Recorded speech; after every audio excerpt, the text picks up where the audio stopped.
Welcome to the Political Matrix News. We have the sources, we have the truth from inside the political matrix.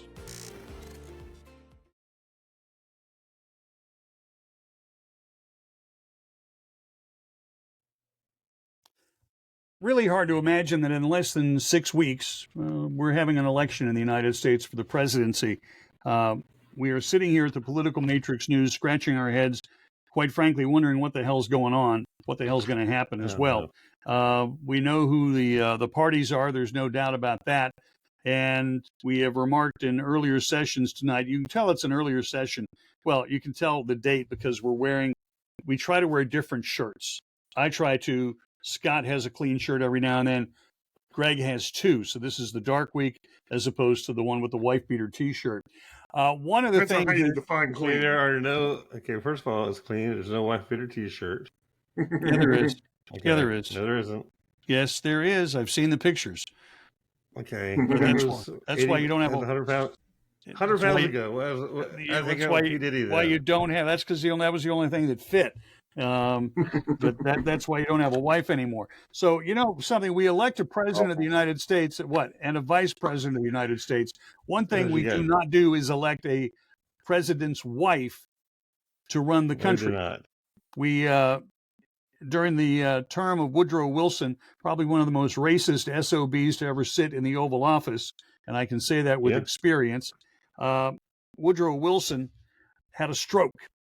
And his wife Edith basically ran the country. Would take messages would take messages. Wilson was almost a persistent vegetative state. He was barely hanging on. They turned him to face the sun. He was a potted plant, maybe a little bit further up. So the other day, on the let me double check. During the Biden administration cabinet meeting this past week, Jill Biden handed over the reins to First Lady Dr. Jill Biden. And by the way, she's not a medical doctor. Honorary. She got and it's apparently a diploma mill, or it was an honorary. I think it's an honorary, really? Honorary doctorate, yeah. An honorary. It's honorary doctorate in education. For all of her important work in education. Geez, oh Pete. By the way, the cabinet had not had a cabinet meeting since November or October of last year, almost an entire year. Why? Because somebody would have invoked they would have invoked the 25th Amendment months ago. So by not having the cabinet to see the president face to face as a group, they couldn't do that. Oh, okay. So they apparently Joe was looked exhausted, handed the meeting over to Jill. And interestingly enough, Joe said the first time Jill has joined us, and she wanted to focus on women's health. Kamala Harris, interestingly enough, was not at the meeting. Why would Kamala be there? She's the vice president of the United freaking States. She's a new president. Well, I know, but we really only want to have people at the cabinet meetings that are going to contribute something. It's bad enough we had that Joe brought his wife. Well, I mean, and also half the cabinet hasn't contributed anything to the country whatsoever, really. So, I mean, not really, no. It's a very weird cabinet, actually. I mean, how many people even know who's on the cabinet? It's a cabinet of not many other than Attorney General Garland. I'm hard-pressed to name anybody else. Oh, and Mayorkas, Homeland Security. The assassin guy. Well, I mean, it's all the department heads. The department, the Justice Department, the EPA, all of those, all of the directors of all those various federal departments are supposed to show up, but there's a lot of them that haven't shown up in months. You know why? Exactly. Why bother? Why bother? I mean, and most administrations, the Bush's administration and Trump's and Obama's, everybody knew who everybody was. I mean, they're public names. They're out there a lot, doing a lot of stuff. These guys here, I have no idea how this country's even running. I mean, obviously running it in secret and running it very quietly, very hiddenly. I guess it's a new word, hiddenly, or very, invisibly is ridiculous. I mean, nobody knows who the EPA director is. Nobody knows who the Department of Energy guy is. Nobody knows who transportation guy is, except for that, he ran for president one time. Wait a minute. The Buddha judge. Yeah, Buddha and judge. who has lost freeways. Everybody knows it. He's lost freeways, has done nothing for railroads. What am I missing? Oh, has not built a single airport. What about all those shovel-ready jobs? I'm completely blown away. The guy from the Defense Department, Lloyd Austin. I mean, he just went to the hospital and had surgeries, and I mean, he's a good defense secretary, but he has a lot of health issues that, for some reason, he thought should be secret. Well, because guys don't talk about their prostate cancer. Okay, that is to be really honest. Come on, be brutally honest. Are you going to talk to anybody about that before, during, after? Scott? Well, it depends on the circumstances. If it's going to make me stay out of my job that I had to work tooth and nail, for it, yeah, and yet I'm not going to be actually participating in it. Yeah, probably. Yeah. And by the way, don't tell your boss, the president. Don't tell your deputy secretary of defense. Exactly. These are communication goes up and down both directions. I got to go talk to my boss in the morning and say, hey, I got to take a couple days to go to Texas for a funeral. So, but he knows. He's the first one that knows. Exactly. So, I'm sitting here looking at this list of all the cabinet members, and some of a lot of these names are like, oh yeah. The thing is that I had to look at the list. In presidencies past, I could probably name half of these guys. Absolutely. Because they were out there doing their job. But Anthony Blinken, I mean, I hear his name all the time. I don't know if I really connected that he was Secretary of State. Yeah, exactly. That's another one you hear more. Here's the other thing. Janet Yellen, Treasury. I mean, keep going. Exactly. Come on, keep going. Deb Haaland. Sounds like a commerce guy. Interior. Hey, good one. Hey, all right. You're probably going to get this one too. Tom Vilsack. Ag. There you go. Good one. All right. You're not going to get this one though. Gina Raimondo. Whoa. Hang on a minute. Treasury? No. No. That's Yellen. Gina Raimondo. Okay, I'll go with commerce. Hey, look at you. All right, man, you're on fire. Let's see if you can get Julie Sue. I'd say commerce. And I don't mean like a Southern Julie Sue. I mean Sue's her last name. S.U. Sue. Really? S.U. Okay, is she the Korean lesbian who's wait a minute. I've got it, and I'm not looking. I'm not looking at anything here. I got nothing. Sue. No, blanked. Sorry. Acting Secretary of Labor. Because they couldn't get her confirmed. Oh, okay. Xavier Becerra. Who's Department of Energy? DOE. Well, Buttigieg is transportation. Jennifer Granholm. Oh, former governor. Yeah. Michigan, I think. Yeah, I think so. I think you're right. Yeah. You know what? How much? EPA is not a cabinet post, is it? It used to be. I don't know. I think it is. I don't think so. The UN ambassador has been sometimes and sometimes not been a cabinet level post. Well, it is now. Linda Thomas Greenfield. The EPA? No, that's the ambassador to the UN. Ambassador. Okay, who's the EPA? I'm looking. If it's not on the list, then it's not a cabinet post anymore. Yeah, I guess got rid of that one. Don't care about that one.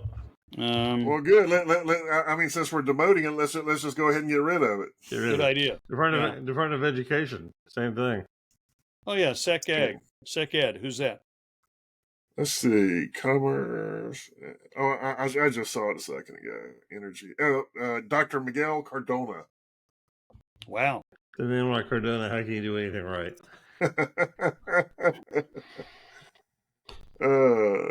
He says a think. I mean, it's very interesting that Joe is running the meeting.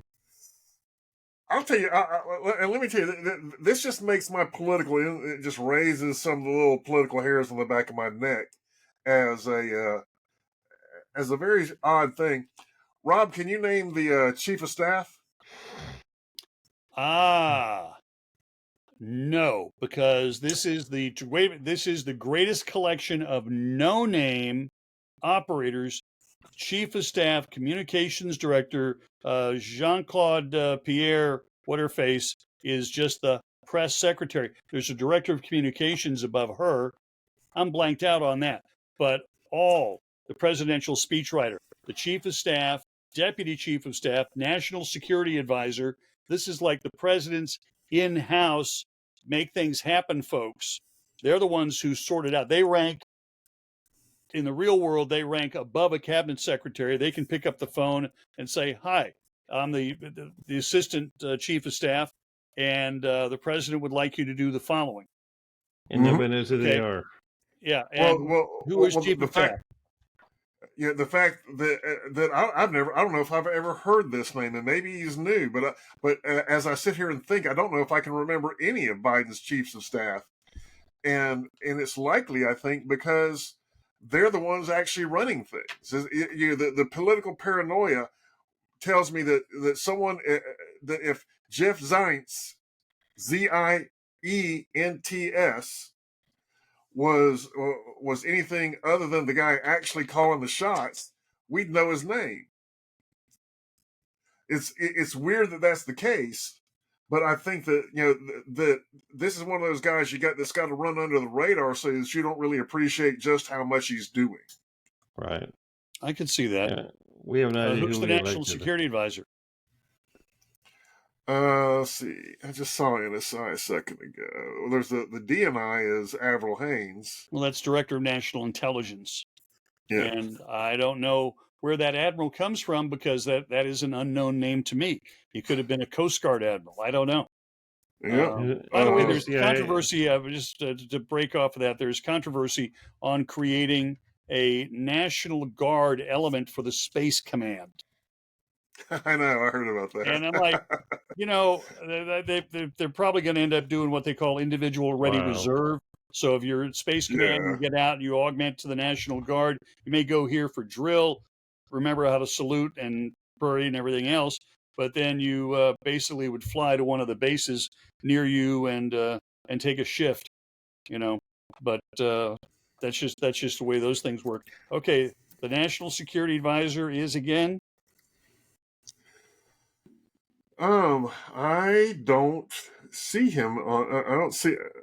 There's a there's Homeland Security. I don't think it's a cabinet. No, it's no longer a cabinet level post. Right, but it never has been. Kissinger one time was the National Security Advisor and the Secretary of State, and that was under National Security Advisor. Ford or Nixon, one of the two. Jake Sullivan. Jake Sullivan is the National Security Advisor, and an attorney. He's a CIA director. Who? William Burns.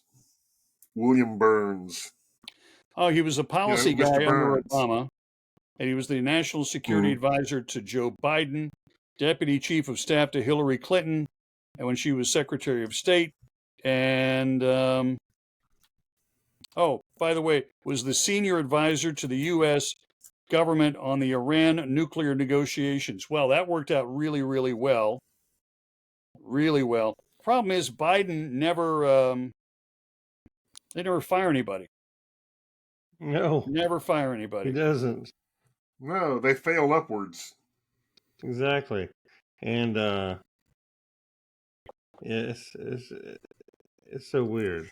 Yeah, and I don't. And this is a narrative that's made the rounds for a while, and I don't honestly think that it can make the rounds enough to point out that all the trouble that we're having with Iran or in the Middle East right now can be traced tracked directly back to Obama, giving them, what was it, $80 billion or what? It was a lot of money that they released that they had hold. Right. All of a sudden they let it go. And now the minute he does that, all of a sudden we start having trouble.